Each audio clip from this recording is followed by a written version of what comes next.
Isayas, Kabanata 54. Umawit ka, Jerusalem, ang babaeng hindi magkaanak. Sumigaw ka sa galak, ikaw na hindi pa nakakaranas manganak. Magiging mas marami ang iyong mga anak kaysa sa kanya na may asawa, sabi ni Yahweh. Gumawa ka ng mas malaking tolda, palaparin mo ang kurtina niyon. Huwag mong lagyan ng hangganan ang dakong iyon. Pahabain mo ang mga tali. Ibaon mo ng malalim ang mga pantulos, sapagkat kakalat kayo sa buong daigdig. Aangkinin ng inyong lahi ang ibang mga bansa, at pananahanan nila ang mga lunsod doon na iniwanan. Huwag kang matakot o panghinaan man ng loob, sapagkat hindi ka na mapapahiya. Malilimot mo na ang kahihiyang dinanas mo noong iyong kabataan. Hindi mo na maaalala ang matinding kalungkutan ng pagiging isang byuda, sapagkat ang lumalang sa iyo ay ang asawa mo. Ang pangalan niya ay Yahweh na makapangyarihan sa lahat. Ang tagapagligtas mo ay ang banal na Diyos ng Israel, kung tawagin siya ay Diyos ng buong sanlibutan. Israel, ang katulad mo'y asawang iniwan, at ngayoy nagdurusa, isang babaeng maagang nag-asawa, at pagkatapos ay itinakwil. Ngunit pinababalik ka ngayon ni Yahweh, at sa iyo'y sinasabi, sandaling panahon kitang iniwanan, ngunit dahil sa tapat kong pag-ibig, muli kitang kakalingain.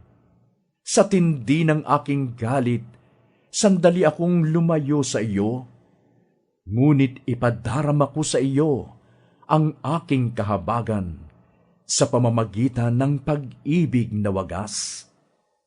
Iyan ang sabi ni Yahweh na magliligtas sa iyo. Noong panahon ni Noe, ako ay sumumpang hindi na mauulit na ang mundong ito'y gunawin sa tubig.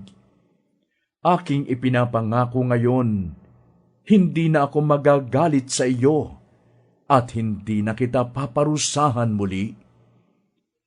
Maguguho ang mga bundok, at ang mga burol ay mayayanig, ngunit ang wagas na pag-ibig ko'y hindi maglalaho, at mananatili ang kapayapaang aking ipinangako.